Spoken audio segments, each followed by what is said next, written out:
नमस्कार मित्रों, आज ना वीडियो में बात करिए तो राजस्थान में अगले एक सप्ताह में बारिश का रेड अलर्ट जारी। आज भी अलर्ट जारी। जुलाई में सामान्य से अधिक बरसात की संभावना। 7 दिन में 32 जिलों में मानसून की एंट्री। जबकि पूर्व राजस्थान में भरतपुर, जयपुर, संबलपुर में धोधमार बरसात की संभावना।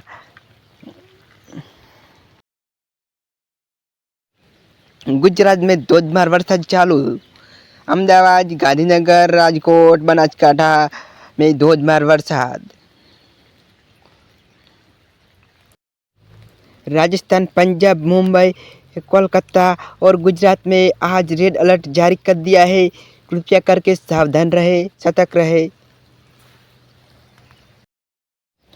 हमारे चैनल ने लाइक सब्सक्राइब करवाનું ભૂલતા જ નહીં અને શેર કરવાનું તો ભૂલતા જ નહીં। નમસ્કાર મિત્રો, અમારી ચેનલમાં આટલું જ।